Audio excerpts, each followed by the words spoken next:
I think we're live. Hey, hello. Hello. Nice to see Levi, you, Rob. good to see you. You So too. Levi, it's September.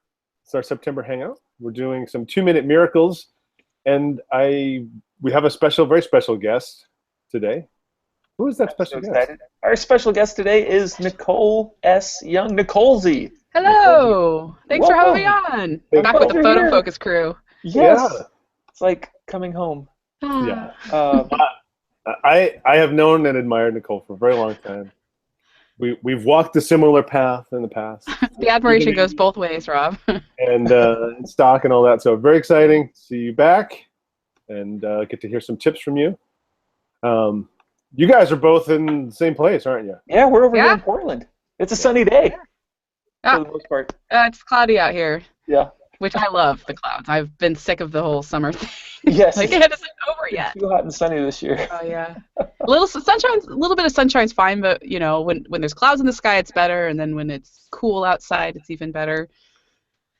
Definitely. So. Excellent. Well, so before we get started, let's just take a moment and thank our sponsors for this month. Drobo, thank you very much, and Perfectly Clear for continuing to sponsor this monthly hangout that brings all of these Lightroom tips and tricks and other related things related to Lightroom to all you guys out there in the world. Thanks for tuning in for this month. This one's all about 2-minute tips. Some of them might be shorter, some of them might be longer, but these are all kind of quick tips. And one of the things that we really need is questions from anyone watching. We love to take your questions, and it's different this time, right, Levi? It's different this time. We've got a new driver for this thing. Google Plus is discontinuing Hangouts on Air, and so now we are broadcasting directly from YouTube, I think. I don't know. It's working though. Let us know. Is anyone out there watching? Yeah. Let us know. People are on. People are watching. Sounds good. And we have people in the chat, which is good, because that is how we are doing questions this time. So if you are watching this on the photo focus page, just click on the YouTube, click on the player, and it'll take you over to YouTube. And then on the YouTube page, just right to the right, there's a chat panel, and you'll see people like Jeff Winkler saying hello from Madison, and John from Cambridge, and Sergio's here, and Crystal Steele. I think Crystal's on. Hey, Crystal. Anyhow, I think I know. if you'll just leave us a question right there, that will include you in our drawing for Perfectly Clear and Perfect Eyes. And we've got some free some free software to give. Well, it's not free; it's complimentary, but it's extremely powerful stuff. We give that away at the end. We do, and you have to enter the drawing by saying something in the chat window. So just say hello, say hi from Morristown, New Jersey, like Sergio is, or leave a question, because we've got Nicolesy here. Yeah. So before we kind of jump into the tips and stuff, Nicole, I know you very well, but maybe there's someone actually in the audience who doesn't know you, which I find hard to believe, but it could be true. Could you maybe tell us a little bit about you and where you're coming from this, and what why we might have you on here? Yeah, let me try and give the condensed version. So I've been a photographer for several years. I started out actually when I was in the military. I was in the Navy, which is one of the connections that Rob and I have, because he was in the Navy as well. Not at the same time, but so I started doing stock photography, and then that kind of transitioned into starting to write books. I have several print books with Peach Pit.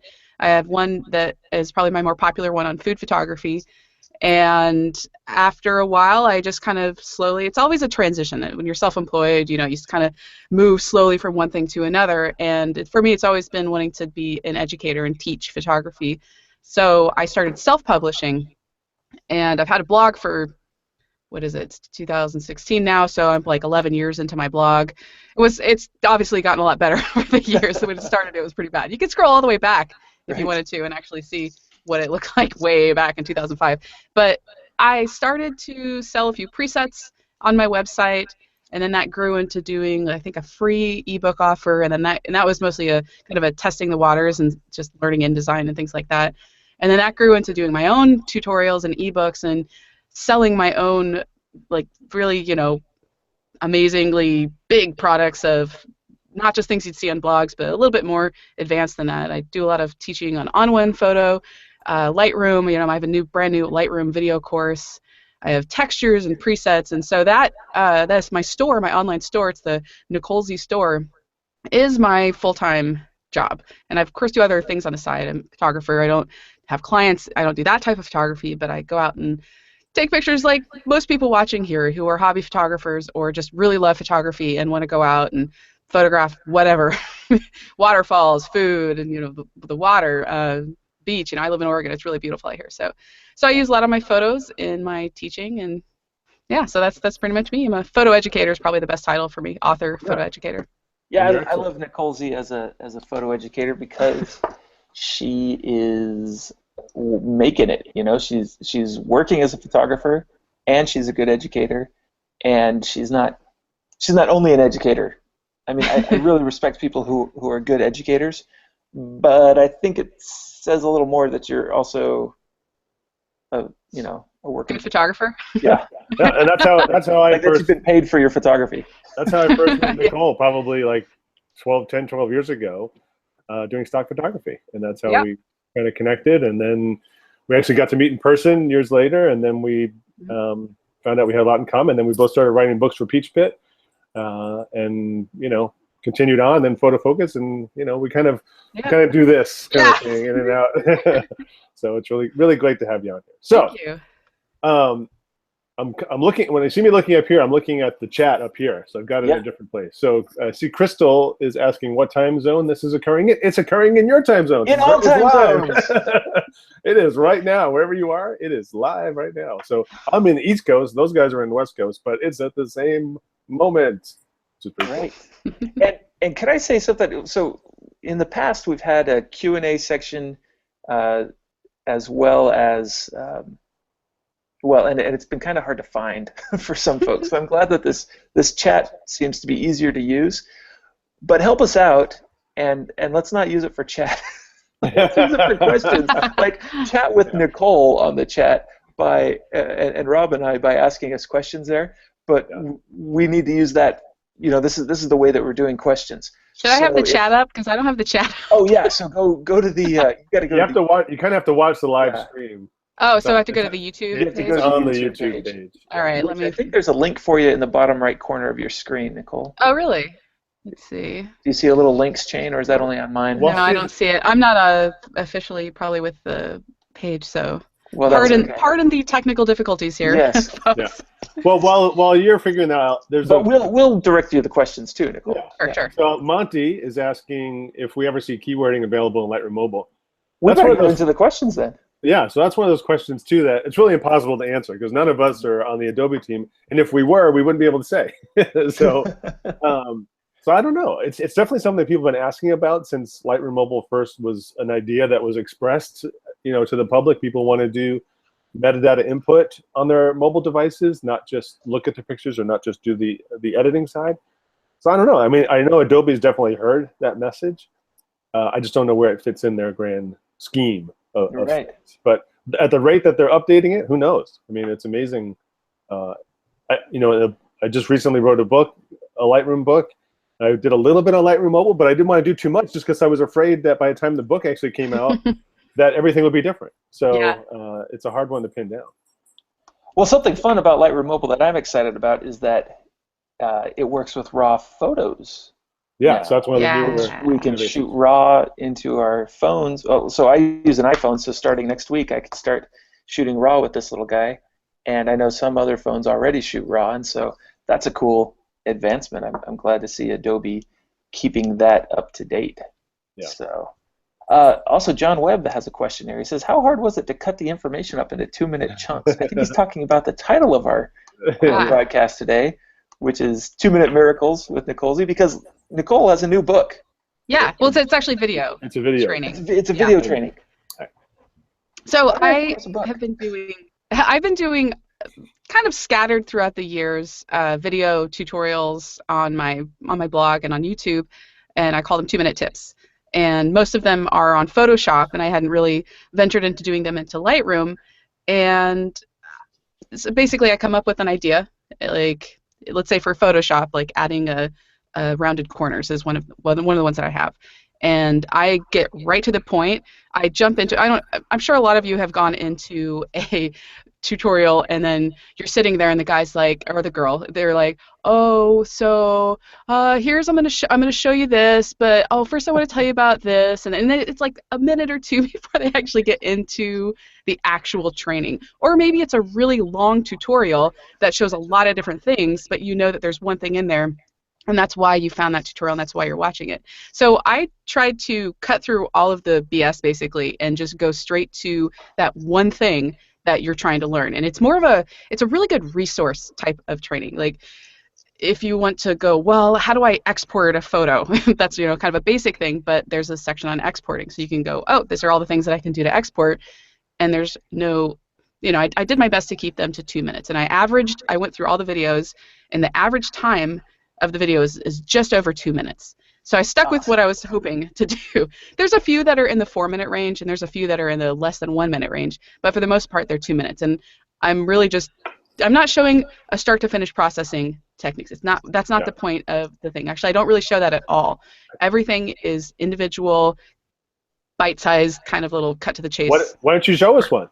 Yeah, I can totally do that. Let me kind of get my screen. Let's get into it. Let's see. Figured out here. Okay, screen share. How do you use Google Plus in a while? Choose entire screen, All right, not so, just the Lightroom window. Yeah. So everybody sees everything on my screen. Okay, are we there? Yep. All right, so now I can't guarantee this is going to be 2 minutes because this is live, but I'll do my best. So one of the things that I think maybe not so many people know about in the library module, which is actually my favorite module in Lightroom, because I love Lightroom for because I can organize my photos. You're a stock photographer, Nicole. Maybe. You know what though? I'm really bad at keywording my photos, so that's one of the things that I am really bad at. But inside of the library module is this little panel called the Quick Develop.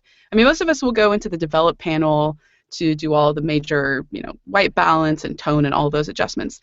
But the Quick Develop panel, it does just what it says. You can quickly develop things, and you can do it either in grid view or you can do it in loop view. Oh, I hadn't seen you doing it in grid view. So and that's my tip that I'm going to get to. So I'll just show you real quickly what it does, and I'll just do it in loop view. It's very simple. It's very similar to the Develop module. You have this little arrow on the right side here in the tone control, and same with the white balance and even the save presets. You have more options there, but you just use the little toggle to the right, and the single arrow is going to make a smaller adjustment. It even tells you if you hover, this is 1/3 of a stop. If I use the full one, then it's a full stop, so it's going to be a lot brighter, and that's obviously a little more than I was hoping for. So you can just use these little settings to make adjustments to your photos depending on what you want. So obviously you can do this to one photo. If I were just going to do one photo, for the most part, I'd probably go into the Develop module unless I was doing something really quickly, like exporting a photo just for like a sample photo, and I wanted it to look better than it did when I imported it. But I'm going to go back into the grid view. And what you can do is you can select all those photos. I'll just do a Command or Control A, select all of the images, and now with all of them selected, I can actually make adjustments. I'll do some pretty intense adjustments here just so you can see that they change all at the same time. Yeah. So you can select them all and do them, and it synchronizes across. So this is batch editing, and one of the best things about this is for people who maybe they do portrait work or some type of work where they want to apply a specific preset. You can, because there's, you're kind of limited to some of the things that you can do inside of the Quick Develop. You can't get into the effects. You can't really get into the split toning. But if you have a saved preset, you can click on that saved preset dropdown, and then I'll just do a black and white one, and I'll just pick a random one there, and it will apply. Well, that's a little too much there, but I'll probably have to drop that exposure down. But that's just a good example of applying a batch preset or batch processing your photos and or using a preset to apply to several photos at once. I love it. That's a great one. Yeah, and also quickly, if you use the plus or minus keys inside of Lightroom, you can increase or decrease the size of those thumbnails. I probably should have done that at the beginning, but there's another quick little tip for you. Yeah, and Nicole, while you're in there, just to add on to that, what's great about Quick Develop is that the adjustments you make there are relative. So if you had a bunch of photos that you already processed but maybe you put them in a book or did something, and then you thought, man, I wish these were all just a little hair brighter. Mm-hmm. You can select them all like you just did and brighten them all a relative amount instead of in the develop module where every adjustment that you make is an absolute setting. Yeah, right? it's where it syncs them all to the same setting as opposed to just increasing them up like one stair step. Right. That's a very Which good is- point. That's a good tip Oh, I there. love it. Yeah. I didn't realize that. So Yeah. no matter what setting they're at, it's going to increase Yeah, it. here, let me show you. I'll reduce the exposure of this one that I have genius, right here. yeah. I'll just go like super dark with it. And if I select all of them again and then start increasing the exposure, and this is kind of a subtle change, it's only increasing them by that third stop. See, we should have that available in the develop module somehow. Right, So that's that I can definitely- sync better. People ask, and while you're, if you need more than even that third, if you need a finer increment than that third of a stop, if you hold down the shift key, you can do it in 1/6 Oh, look at of a that. stop. See, now that's a tip that I didn't know. I love this. Yeah. So if it's hard to see, it's really difficult to see. If I were doing a tutorial, I'd probably be zooming into this. But as you hold that shift key, those arrows are getting smaller. If That's you cool. use That's the a good tip. control and scroll, you can still zoom in if you'd like to, Nicole. What's that? If you press and hold the control key on your keyboard and scroll your fingers up. Oh, it's not working. Wait, hold on. No, it's not I working don't for think me. that work in Lightroom. On Is that Mac like a you can Mac do. thing? Well, Yeah, there's a it's Mac thing. I think it's Command and Option and then plus and minus, isn't it? All right, let's see. No, I don't know on mine. If you just press the I'm playing- control oh, wait. key, not command, control. Oh, I'm trying like a lot of different things. It's not Yeah. doing anything. it's fine. All right, It's fair. Just do it at home. In while you theory, do it it's a yourself. Well, I'm doing it to you guys right now. You're zooming huger and smaller as I Bigger work. and smaller. Awesome.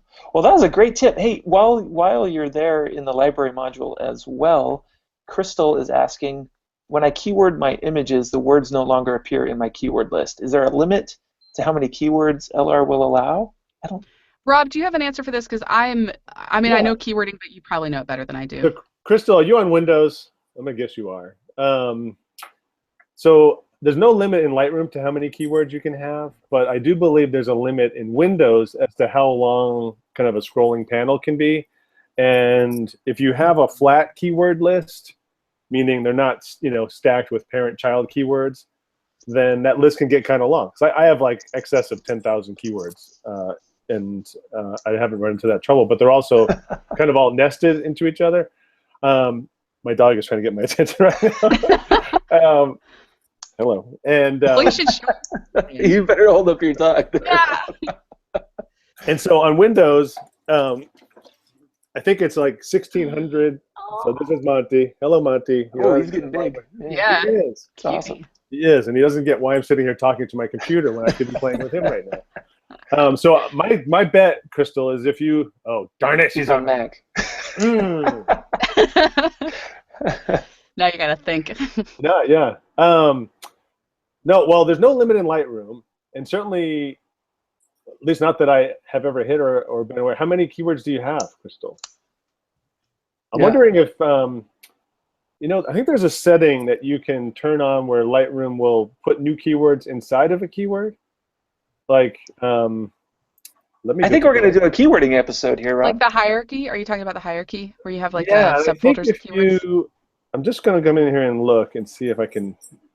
So if I right-click on a keyword, so let me share my screen, I guess, so I can, maybe that'd be more useful instead of me just talking about it. How about that?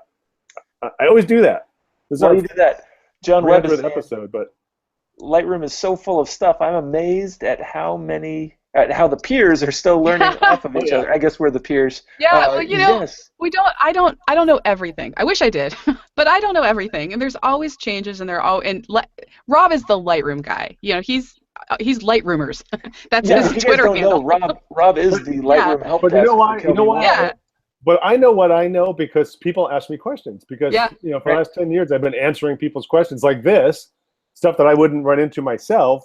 But when I try to figure out the problem, I get exposed to it. And so really, I owe it all to all of the people who've ever asked a question. I worked for the help desk for Photoshop for a couple of years too, and so the same thing happened to me with Photoshop. So yeah.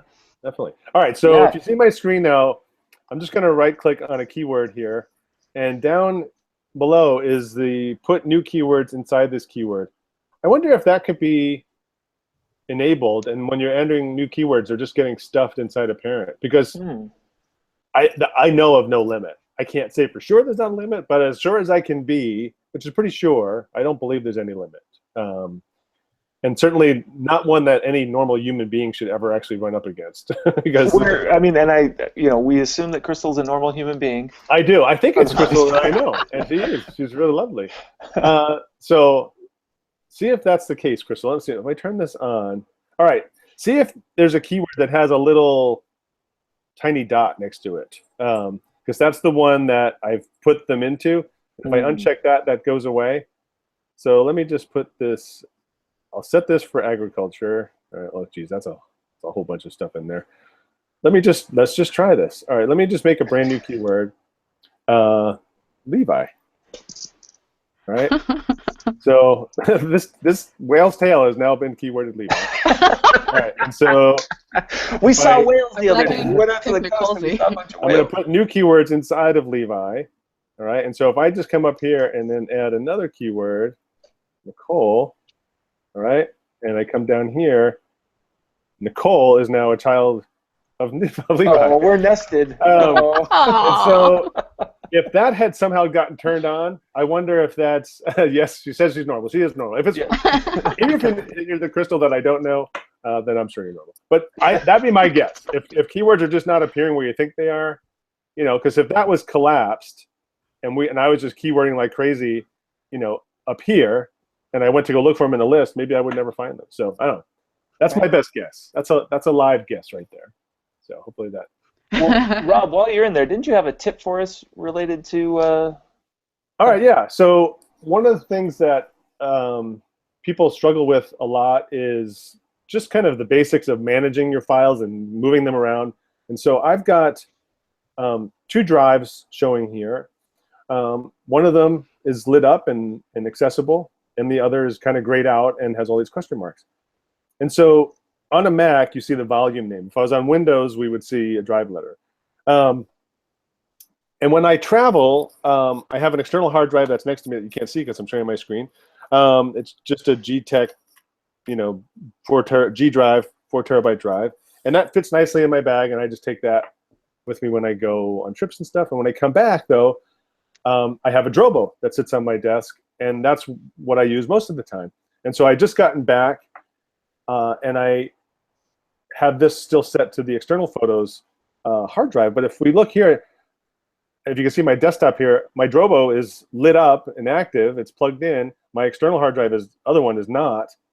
But Lightroom doesn't know. It's still looking for this drive, this volume that is offline.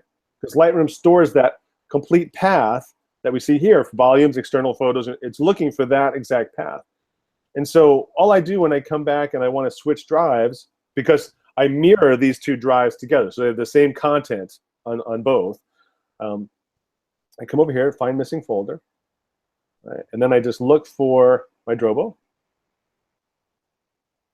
And wait for it to wake up. And then I just select that exact folder, imported photos, right? And you can see there's the whole same file structure that's in here. Select that parent folder, click choose, and then Lightroom goes, oh, okay.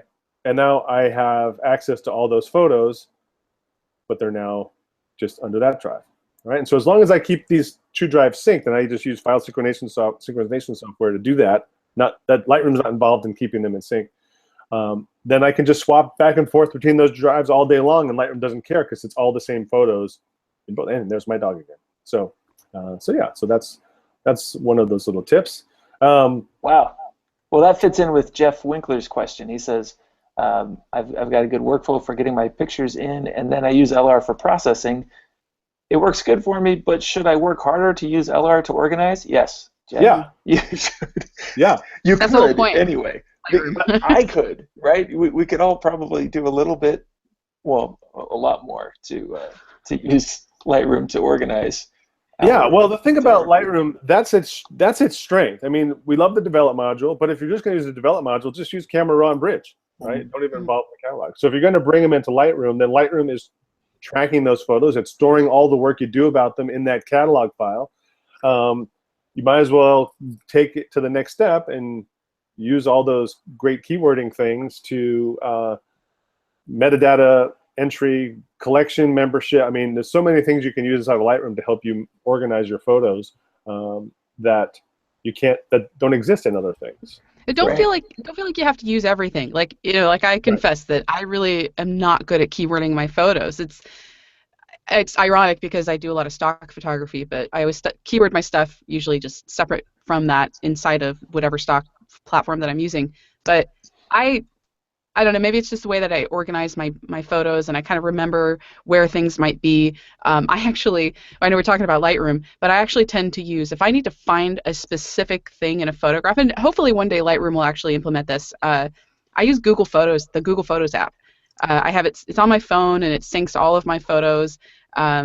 And so sometimes I have a lot of photos, like usually they're iPhone images, but you can search in, like if I'm looking for a photo of a tree, I can type in tree and it'll bring up all the photos that I've taken of a tree. But it's like I just don't use the keywords. It's just something I've never really implemented. It's something I have like over 200,000. Like I'm using a separate catalog on a different computer, but on my main computer in my office, I have over 250,000 plus photos in one catalog, and it would be impossible for me to go back and keyword all those photos. I would have had to start it from the beginning with an organized structure. I'm like one of those people who, if it's not organized perfectly, then it's just not going to be organized. Right. So I have other ways of organizing. I use a lot of other things, hierarchies and collections and things like that. So yeah, that would take a long time to start over from scratch. Right. A lot. Yeah, that's like. So Levi, do you have a little tip maybe you want to share? I do. Let me pop over to it. Not that one. This one. And entire screen. And share. And do you see me? Yes. Oh, good. And let's see. I do have one I want to share with you here. I was working on this picture yesterday, and this is a picture of a Tesla store, right? It's a storefront. And the trouble is that I'm about 6 feet tall, and the building is about 30 feet tall, and so I have to point my camera upward to get the whole thing in, and that ends up giving me these what are they called? Perspective. The perspective of the building. These lines are tapering together towards the top, and it doesn't look square. Yeah. But this transform thing in the develop module, you just come in here and you turn it on, and so there's off, and I just hit auto, and bam! Now the sides are square. It looks like I'm straight onto the building, and I'm standing in the middle of the building vertically, so that all these grid lines on the front of the building are all perfectly square and everything. It's like magic. It's magic. It is absolutely magic, and it works really well. I did it again inside the Tesla factory. I was shooting down the corridor here, and because I was standing up on the catwalk, I was shooting downward. So like here on the left side, you see these lines are tapering inward at the bottom. Oh, yeah. And just hitting that auto, bam, squares it all up and makes it look like I'm using a tilt shift camera when I'm really just waving this little box around, taking pictures willy-nilly. So I think that upright, or the transform tool, is pretty amazing. Yes. And it works really well. So that's my 2-minute tip that I think actually took less than 2 minutes. That's right. You can do that means you have more time for your next tip. You've got a little buffer. Nicole, you want to throw one out there? I'll jump back. Yeah, let's see. Oh, here's a really good quick one. Get to the share. While you do that, BJ is asking, do you all use multiple catalogs or try to stick with just one? Personally, one. I've got one, yeah. I just use one. Mine's got 500,000 pictures in it. Yeah. Except when I don't.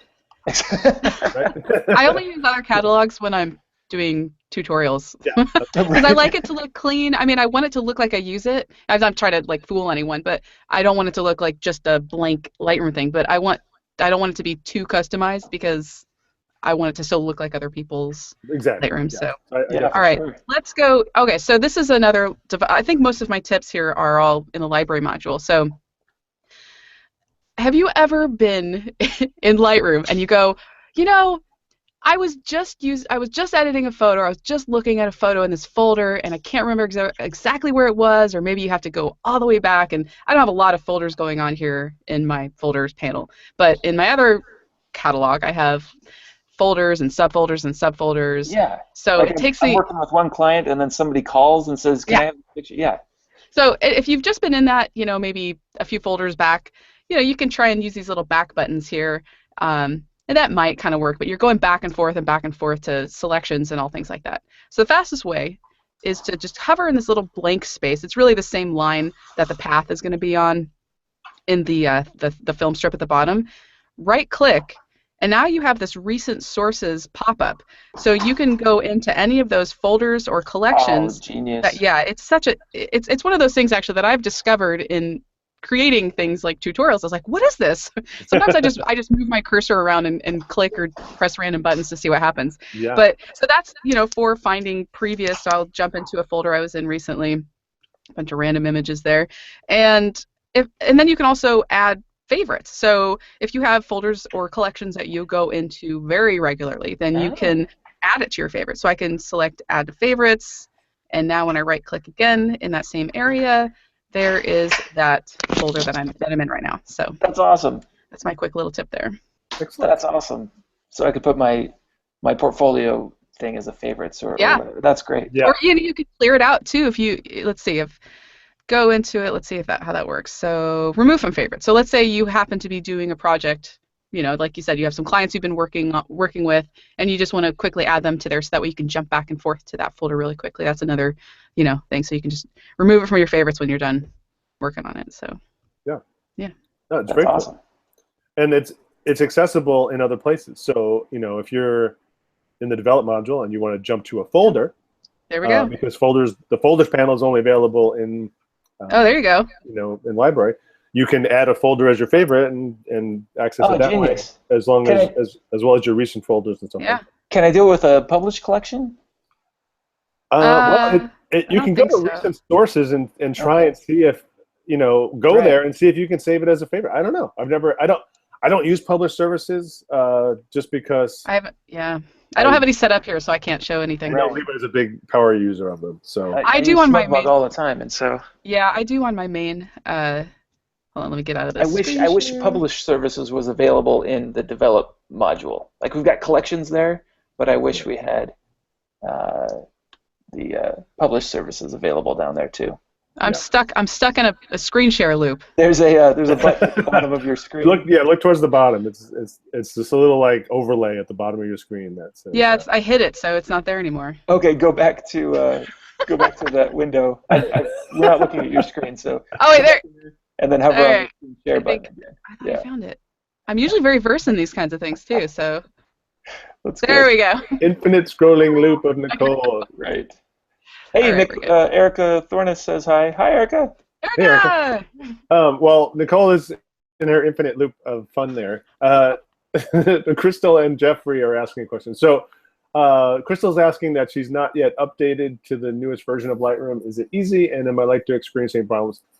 I think it's pretty easy. It's as easy as it ever has been for any other upgrade, because you just open the newest version of Lightroom, and it should prompt you to say, hey, this catalog is from an older version of Lightroom. Do you want me to update a copy? And you'll say yes, and it's only updating a copy of the catalog. So it creates a copy of your existing catalog, upgrades that copy for the new version of Lightroom, and then you just move forward in that new upgraded copy with Lightroom into the future. Are there any problems? Not with that. I mean, I would, before you do it, always make sure you know where your catalog is. Make sure you know that you're in the right one, all that kind of stuff. But otherwise, it's as painless a process as it's ever been. Excellent. Is that fair? Related to that is, do you have any tips for from Jeffrey Morris? Do you have any tips for speeding up the optimization of a huge catalog? Yes, buy a new computer. Well, and things like throw away the previews, like empty the preview cache. Yeah, well, optimize I joke, but I'm serious too. It's like the best way to improve performance is better hardware.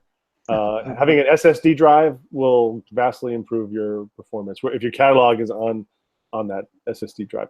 If you just do a Google search for optimize Lightroom, Adobe actually has a really excellent document that goes through all this hardware stuff, but also some of the other tips Levi was alluding to around, managing your previews and making sure your computer, is up to date, video driver's up to date, all that kind of stuff. Having room on your computer's hard drive, make sure you've got at least like 10 or 20% empty space on your hard drive. Makes a big difference. But the more data you add, the more there is to crunch and move around. So hardware makes a big difference.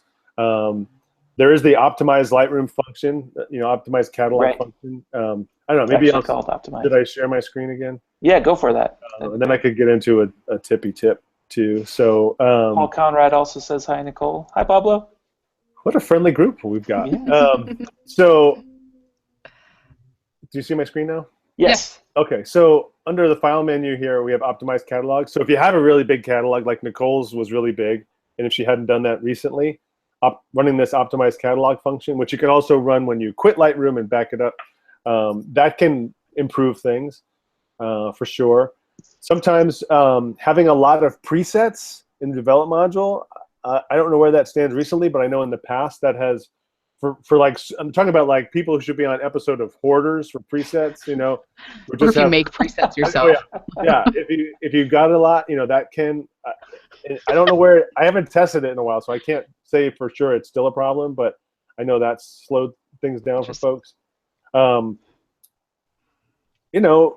It's doing a lot of work. I'll show a tip here in a second. Actually, the tip I had planned that a way you can improve performance when you're working in the develop module too. So I don't know. Do you guys have any? No, those are great ideas. Martin's asking a clarification question. Did you say make sure the catalog is on your SSD, not on the HDD, not on the? Yeah. So for example, my laptop has its main drive is an SSD drive, and my catalog is on that drive. So if you have another internal hard drive that is an SSD drive, having the catalog running on that should be a performance improvement. And just to clarify, it's the catalog file, not the actual photos, is what. Not all your photos, right? I mean, it's okay if you have it on your computer. That's sorry. Yeah. All my photos are on in my case, are on an external hard drive on a Drobo sitting next to me here. The catalog is on my internal hard drive, which that internal hard drive happens to be an SSD drive. So hopefully that was clear. Does that make more sense? Yeah. Thank you. And speaking of Drobo. Yeah. Drobo is one of our sponsors for this webinar. That's and true. They are helping us make it happen. And so we're really grateful to them. They provide storage devices that not only keep our pictures off our main computer, which makes our main computer faster, but they also back up all of the photographs on them. And so, like, here's one of mine. I have 3 of them. This is my Mini, and this little guy goes with me when I travel. And if I open him up here, his name's Marvin the paranoid android. And he's got 2 drives in him right here, and there's room for 2 more drives, and every picture is stored on both drives. So when this little light down here is no longer green, when it goes red or yellow, then something is breaking, and I can just pop out the broken drive and put in the new drive. It's actually on the Mini. It's this green light on the corner. When that light changes color, it's time to put a new drive in there, and it just tells me that this drive is having trouble, and I need to replace it. So I love the simplicity of the Drobo. I am struggling. I'm looking right now at my server over there that's got like 18 terabytes of photos on it, and I can't access any of them right now because it's not a Drobo, and I have to go into this Linux thing and type a bunch of stuff that keeps not working, and I just wish it was a Drobo. So Drobo is one of our sponsors, as well as Perfectly Clear, which makes your pictures look better faster than you can do it on your own. And we're giving away a copy of Perfectly Clear Complete today, as well as a couple of versions of Perfect Eyes.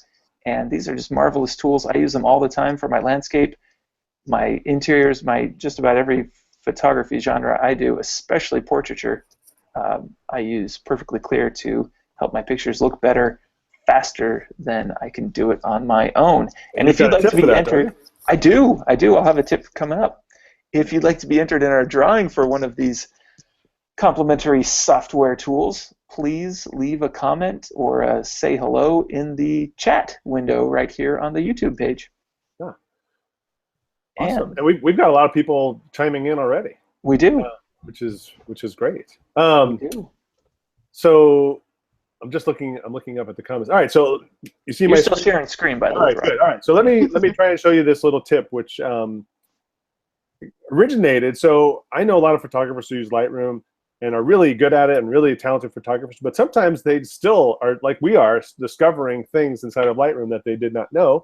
And so one of them was about the spot removal tool, which I was like, you know, I thought everybody knew about that one. Yeah. So one of the things is, so here I am in the library module. The shortcut for the spot removal tool is the Q key. So if I just, here in the library module, if I just press Q, it takes me not only to the develop module, but it actually takes me right into the spot removal tool. All right. Awesome. And that's this little guy right up here in the tool strip here, spot removal, and there's the shortcut Q. And ideally, that's what this tool is for, is about removing those sensor spots that sometimes occur, especially in blue skies, as evidenced in this photo. And it can do more than just spots, but really spots are its strength. Raise your hand if you've ever used it on power lines. Yeah, I mean, you could. Nobody? So No? down here we have the line, you know, tethering this boat. If I were to just kind of drag out here, you know, and this is a good, easy scene to try to remove from, and I can do that, something like that. Yeah. It does a pretty good job. All right, but for the most part, what I use it for is removing spots, and that's what they were talking about, is just a simple way to do this, removing spots. And so in this image, you can't maybe see too well here, but there are some spots in the sky. But there's a way that Lightroom has to help you see them, this visualize spots. All right, you can just check this box, or you can press the A key, and that will turn that on and create this mask. And as you move the slider around, the more you move it to the right, the more apparent any spots might be, and they just jump right out. And so as you can see, there's a couple spots in the sky and down here. And see, these are just probably little dust spots that were on my sensor. If I hold down the space bar, I can zoom in, and I can pan around, right? And if I press that A key again, it will turn off that overlay. And there you can see, now that we're zoomed in, we can see those spots, all right? And so as I'm working with this spot removal tool, this is a very resource-intensive operation. And you can start to feel like Lightroom is slowing down, no matter what size catalog you might have. And so the reason why it can be slow is when you have enabled profile corrections turned on, and you have that checkbox checked, that's also a resource-intensive operation that Lightroom is doing on the fly. So picture somebody juggling, and they've got all these balls in the air. Now you're having them add another ball in there, and it gets harder to do it. They're working a lot faster. So if I'm going to use the spot removal tool, what I usually do is I disable profile corrections while I'm using it, and then enable it again when I'm done. And to make that easier, so if I don't have this panel open, I just have a preset to disable or enable. So if I click on disable, it just unchecks that box. If I want to re-enable it, I just click on this preset, and it just toggles it on and off, and I don't have to have this panel open anymore. All right? Great idea. So if I disable that profile correction, I can come in here and I can just click, and now I remove that spot. All right? If I want to kind of quickly move around the image, a really convenient and very fast way to do that, if I'm going to press the Shift and Tab key, and I'm just going to clear away my side panels. All right? Shift and Tab brings them back. Shift and Tab takes them away. All right? Now I'm on my Mac. On my Windows keyboard, it's a little different. So on the Windows keyboard, you have page up, page down, home, and end. At least on my Windows keyboard, I do. On my Mac keyboard, I don't have those buttons. But if I hold down the Function key and the left arrow, it's kind of like pressing the Home key on Windows. And just doing that took me right up to the upper left-hand corner of this image. Now if I press the page down, or if I hold Function and the down arrow key, I can continually just press that down arrow key, and it will page me section by section through this entire image, even bumping me up to the top when I get to the bottom. It'll bump me over to the right and take me to the top. And I can just navigate right through this whole photo and look for spots and stuff like that. All right. So if I go back back to the home, press the A key to turn on that overlay, and now I see my spots, right? And I can just come in here and click on the spot, click on the spot. Now some of these spots are not very visible anyway. Oh, and if I misclick here, let's move that over, right? I won't do all of them right now because that takes time, but I can just page through the whole image while I'm in this view and see any spots that need to get taken care of. All right, get this big guy here. And right. and of course you can keep the left-hand sidebar open so you can see where you are in the navigator if you needed to. Yeah, if you needed to do that, you can just pop that up and see, you know, as we move around. All right, and I'll leave that out, and I can just, as I move down, you see how it just kind of moves that in the navigator up and down there. Love it. And so next thing I can do is, you know, if you have a bunch of images, right, you can see on the next one, if I hold down the Command key and do the right arrow key, it'll move me in the film strip to the next image I have in the queue, right? And I can look through this and kind of see the same thing. But the thing to remember is the spots are on the sensor, right? And so when I took this frame and I took the next frame and so on, those sensor spots are all on the same, in the same spot on all the same pictures. place every time. Yeah. Yeah. So as I move through these pictures here, which was part of a piano, those sensor spots are in the same spot in every one. So what I can do instead is actually synchronize spots. It's one of the things you can synchronize across images, so that you can just do focus on all the spots on one image, synchronize it across the rest, and then what you want to do is check to see that while the sensor spots don't move, your subject might move if you've got a person in the frame, or maybe you've moved the camera, maybe clouds are moving across the sky, or things like that. So when you've moved those spots and taken them out using the spot removal tool, you want to check to make sure that the sample that it used to remove the spot is still valid on each in each frame. But it can make the whole process really fast, and then when you're all done, just enable your profile again, and your spots are gone, and you're ready to go. That's great. All right. That's terrific. Very cool. All right. Hey, we have some questions here, Rob. All right. First of all, thanks for checking it out, John, so that we can use the published folder as a favorite, like Nicole was showing us. That's great. Okay. Now, several people are asking about moving the catalog file onto a different hard drive, either within our computer. You know, if you've got a spinning drive and an SSD drive inside your machine, you want to put the catalog on the SSD drive. So is that difficult to do? And would it be wise to put it on an external drive like a Drobo that's connected with a Thunderbolt? Do you have any input, Nicole, so I don't hog all the airtime? Yeah, I will say I prefer to keep my catalog on the main computer, and Rob probably knows more reason why. You know, I know that that's the best way to do it. And it's in terms of like moving a catalog, that can be it's not a difficult process, but I think it's the more involved process because it depending on how you want to do it. You know, I always export as a catalog and then import as a catalog, which is basically the two steps you have to do.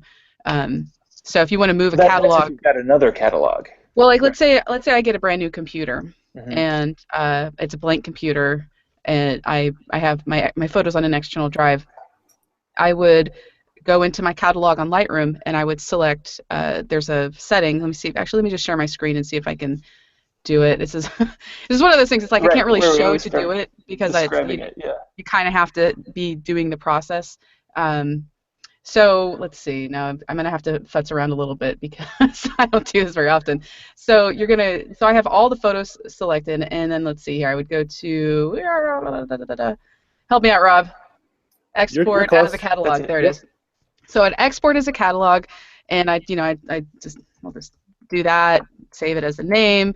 I'm not going to tag it. Just decide where you want it to go. Probably going to be putting it on an external hard drive because you need to transfer it from one computer to another. So I'll just leave it as is and not really worry about that. But if I have all my photos on an external hard drive, I do not need to export any photos. So that I might want to include the previews, but you don't have to include them. You can really leave all of these unchecked if you wanted to. If you're just like transferring and switching from one computer to another computer. So what it's going to do is just going to take all of the data. It's going to take my collections, any type of processing I've done, any data that's in the in the catalog that's not connected to your photos, especially if you use DNG, or if you have sidecar files, then you're fine. But if you don't use those sidecar files, or if you use a lot of features like the pig flag is a good example, that's not something that's going to be embedded into the metadata of each individual photograph. That's a catalog thing. And so it's important to, you want to go through this process if you want to basically just kind of a really seamless transition from one computer to another. So I would click export as catalog. I'm not going to do it because I don't really, it doesn't really do anything if I'm just doing it here as a quick example. And then when let's say I'm on my new computer. I'm in Lightroom, and I don't have the catalog here. It's just maybe a blank catalog. I would just go to File, where's import from another catalog, and then I would just locate that catalog, and then I would just import it, and then it would, assuming that the hard drive that contains all the photos is connected to my new computer, then it should find those automatically. And if not, you might have to find the main parent folder, like Rob showed at the very beginning of this hangout. But I mean, that's kind of a quick 2-minute way to do exporting and importing from a catalog. So I don't know, does that answer the question? I don't know if that was the actual question. No, I think yes and no. I mean, not no, but just there's multiple ways to do just about anything. Yeah. So the way I used what you just showed the most is if I'm going to say want to take a small catalog with me to show someone or maybe to work on something like that, and I didn't want to bring everything I had, I will create a smaller subset of my master catalog, and I'll use that exact same steps you did, export that catalog to an external hard drive, and then I can actually just work either right out of that catalog from the external hard drive, or I could follow through and import that catalog into an existing catalog on that other computer. So it's a great way to hand off information about all your photos in one catalog to another catalog. It's really the best way to do it. The only downside of the catalog export is that if you export a catalog, it doesn't include published services. And so for someone like Levi who uses it a lot, that might be a downside of exporting a catalog, because it just doesn't, that kind of information, everything, it kind of gets stuck in that catalog it was created in. You can recreate them again, that's definitely possible, but the actual connections, it takes a bit of work to get those together. So the other way to do it would be just literally copy the folder containing your catalog and its preview caches and paste it into another drive. For the whole catalog, right? Yeah, whatever the folder is that contains your catalog and the preview caches, you can literally copy it and paste it to another drive. Once that operation is done on the other drive, just open that folder. You can double click on that catalog file, and it will open that catalog into Lightroom, and it should look just like wherever you left off, and you're good to go. Now, the next step would be you probably want to remove the original from the original location, just so that you're not duplicating hard drive space or getting confused down the road if you're like, why is there another catalog here? So, you want to be, that's kind of what Nicole was saying about you. It's involved in that you want to really be sure of what you're doing at all times, and this is the catalog. Now I know where it is, and be methodical in your approach. But you can just do that, and that way it's kind of like opening up a backup copy, which would be the third way. Is you could grab one of your most recent backup copies, which is just a copy of your catalog, put that on a new drive, open it. It will have to render previews because previews aren't stored with the backup. So multiple ways to do it, but just remember, a catalog is just a file. Right? It's just a file. It has a lot of important information, but it's just a file on your computer, and you can rename it. You can move it around. All right. You just want to be a little bit more intentional about it, because there's a lot writing on that. But inside the catalog, it stores the path to your photo, so you can move the catalog around on your computer. The paths to where the photos are is not changing based on where you move the catalog to, because it's an absolute path from wherever the drive is to where the photo is. That's what's stored in the catalog. It's not necessarily relative from where the catalog is to the photo. So it's hard to answer that one in 2 minutes without going all over the place with that. So I'm just looking up at see if we've tried to answer any of those questions. There was one, yeah. John was asking, should we close catalogs and open a new one? No, John. I think that's what our consensus is. The three of us, we just use one catalog for daily work. We've got everything just included in one, and that simplifies things a lot. If you have a good reason to have multiple catalogs, then by all means, you should do it. Right. But for most folks, because you can't search across catalogs. That's the biggest problem for me. And so if I have a catalog, for puppy photos and a catalog for butterfly photos and a catalog for flower photos, and I get a picture of a puppy with a flower, and a butterfly, where do I put it? You don't want to have to try to figure that stuff out. Or if you do it by year, I'm getting up there. I've got, 11 years of photos here. I don't want to have to try to remember what year catalog a certain photo was in, right? So we want Lightroom, which is the database. That's the brain. We want to leverage its memory to find stuff and not have to have an external kind of system. But maybe, maybe you do events, and maybe you have a very methodical external system for how your events are organized in terms of your files on your machine, and you have a catalog for each event. And you need to go, oh, I need to find the photos from this event of that year. You know where that is. And you go there and you open that catalog, and that's fine. All right, so it doesn't have to be complicated. If your system makes sense to you, then that should work just fine. Maybe it could work that way for weddings, or concerts, or whatever the thing that you do. But it's an external system now that you have to rely on to know where stuff is, right? That's really the big difference. Absolutely, I like that. The one more question here from Paul Conrad says, how many catalog backups do you need to keep? I can answer that one. That's actually kind of ties in with Erica had a question about I'm sorry, not the backups, but the storage space on her drive. So the quick answer is you really only need to keep the most recent backup. You can, they're just copies, so you could delete. Maybe keep a couple of them, just kind of a double backup protection, because if your main catalog gets corrupted and then you go to your backup for some reason that backup catalog doesn't work, you want to have maybe a backup to the backup. But I'm going to share my screen real quickly so you can kind of just to show you where you can actually locate these backups. I don't think I have a lot of backups on this particular computer, so I'll close this because I was in there earlier. So you go to your catalog settings. I think it's a little bit different way to get to it on a Windows machine, but I just go to Lightroom catalog settings on a Mac. Yeah. And then in the General tab, so there's two different things. There's Preferences and there's Catalog Settings, and this specific one is under the Catalog Settings.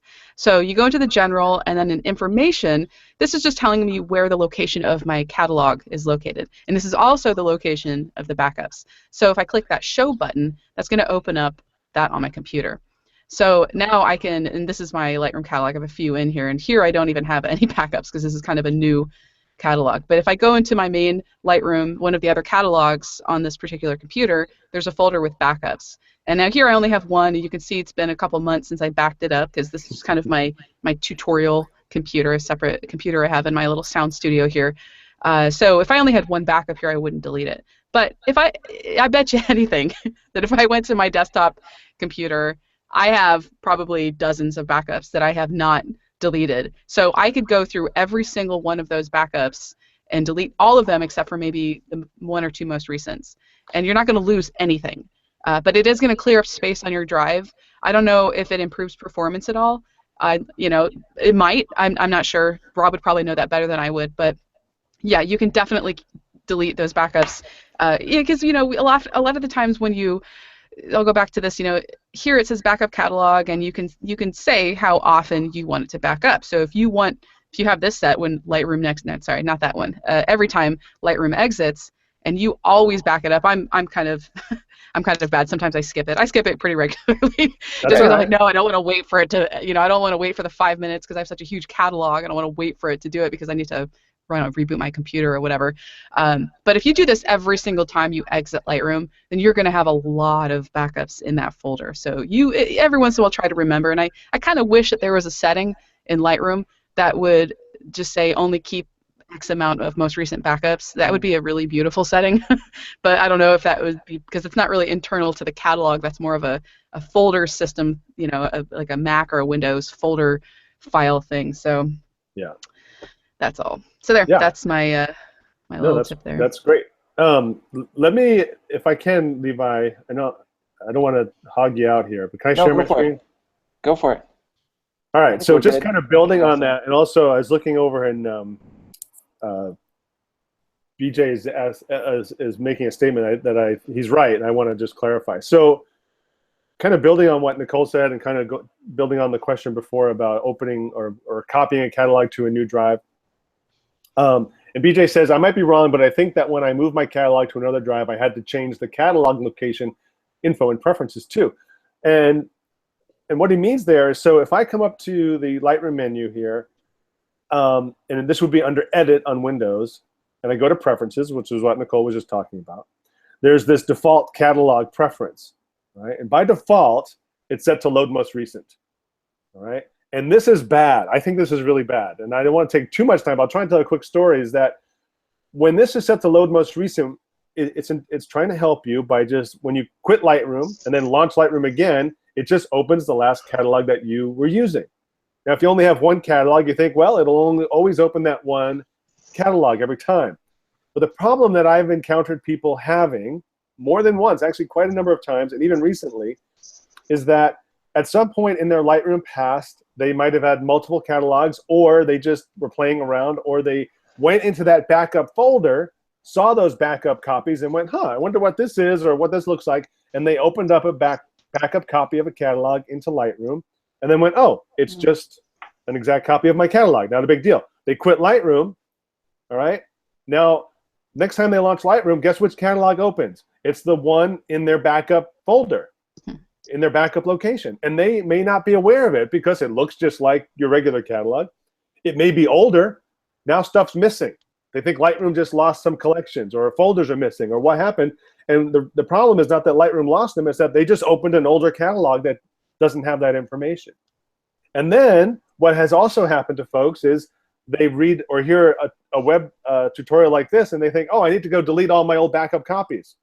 And they go and delete all their old backup copies, and guess what? They just deleted their working copy too, because it was stored amongst all the backups. Right. All right?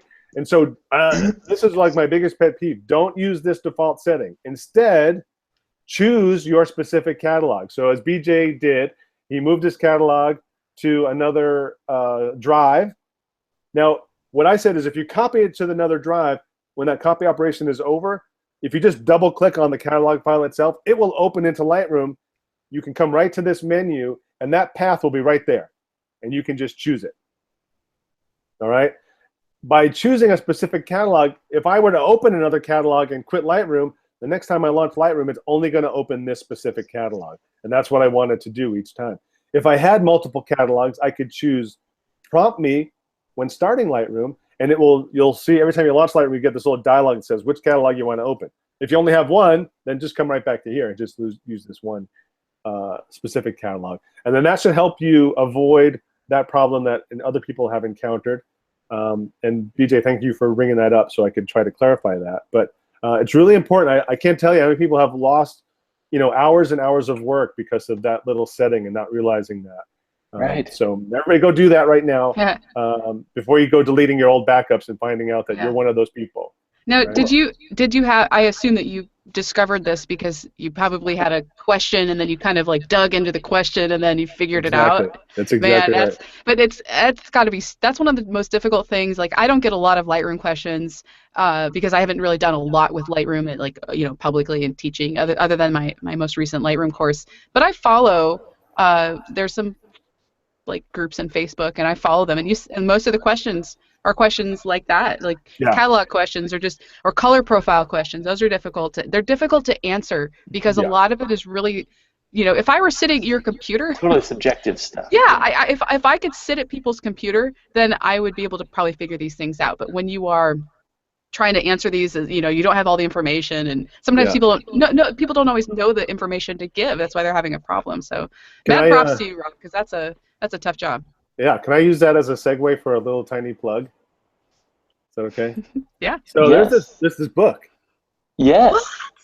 that I just Jennifer! finished. Yeah, this is Jennifer the Juniper. I was there when you took that Yeah, picture. Nicole was probably like right off over. Yeah. Right. Levi, were you there for this one? I wasn't there, but I was You were- there like 2 weeks before you guys Oh, were okay. there. Oh. So this book is like all about this conversation.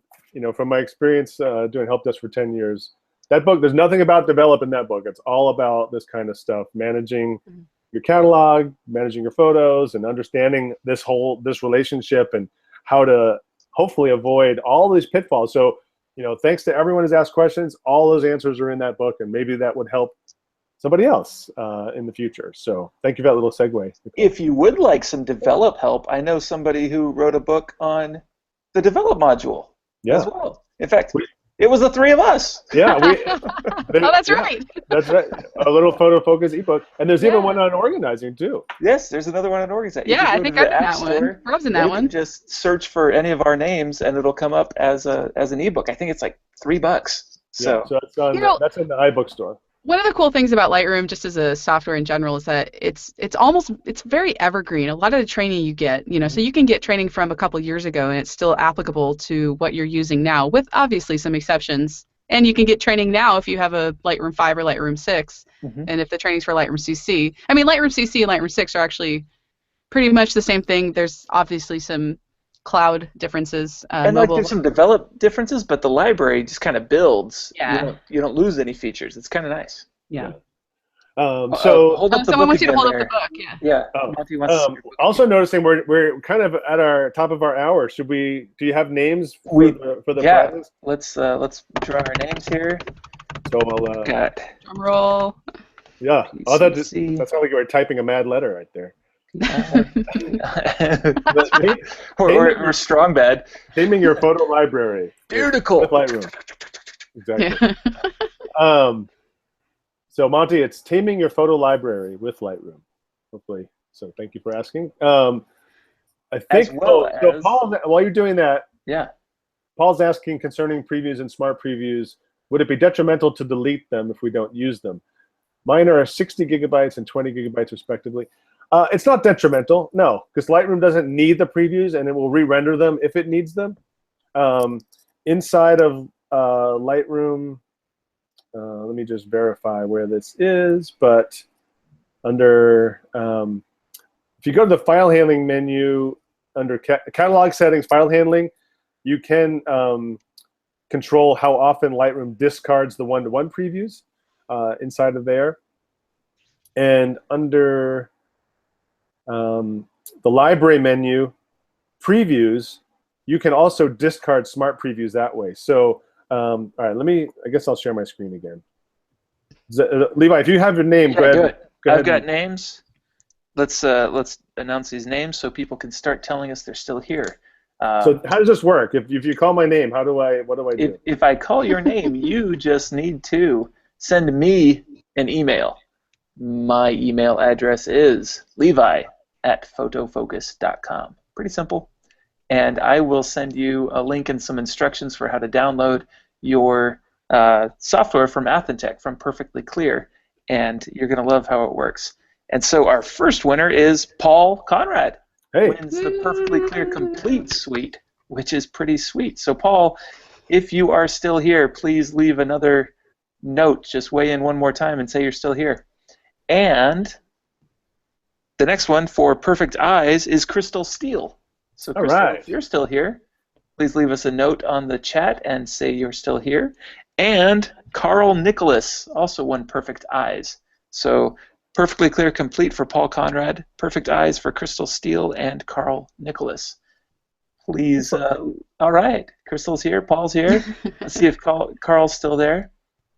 And and Crystal brings up a good point. She wants to get to know LR in depth. Rob, we've got about 100 episodes. Yes. No, not 100. Come on, it feels like it. I know, I was thinking every week. No, it's every month that we do this. We've got at least 30 episodes of this thing. And we cover all kinds of stuff. And so you can watch these, put this playing in the corner while you're working on pictures in Lightroom, or while you're playing Parcheesi or whatever you're doing.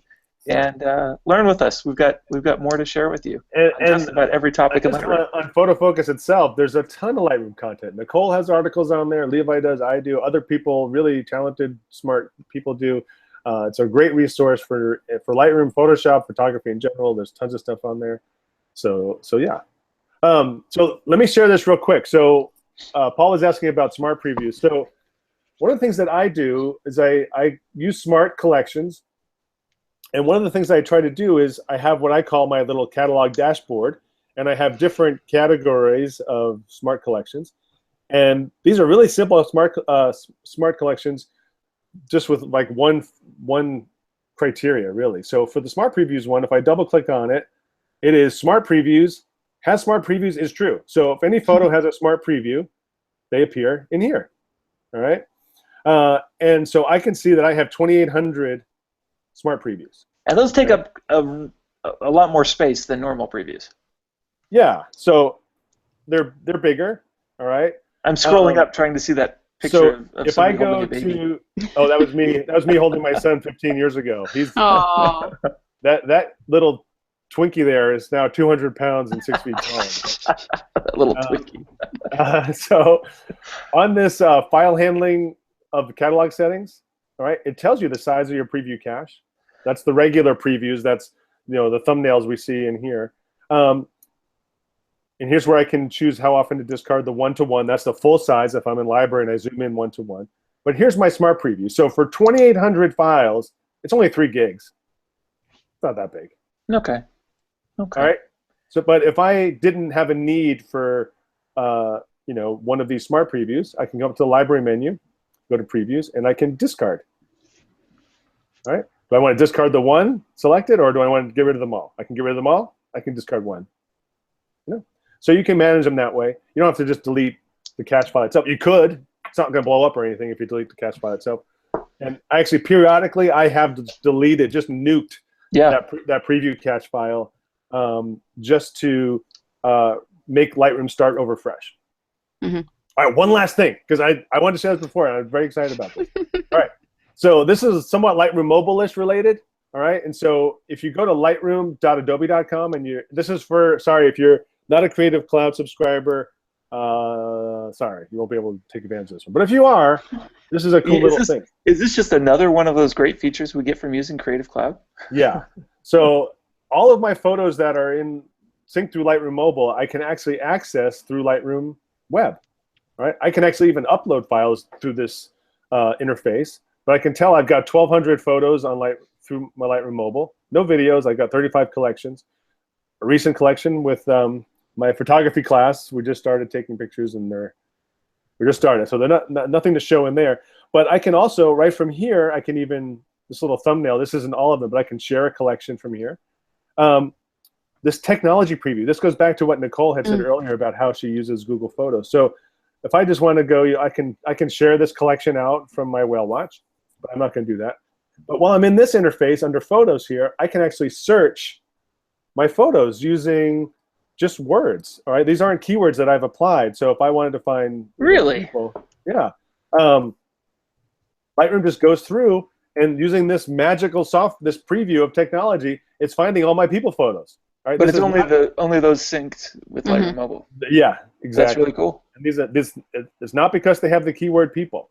Right. Hey, look at, wait, go back. That's our group photo. Hey there. And there's Jennifer. There's the tree. Yeah! Right there. There's Brian. All right. Brian. So yeah, that was really fun. So so that's our little tip there, little quickie to finish us off there. So awesome.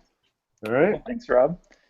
And thank you, Nicole. Yeah. Hey, can I do a quick plug on my Lightroom training? Yes, please. All right, I gotta share my screen real quick.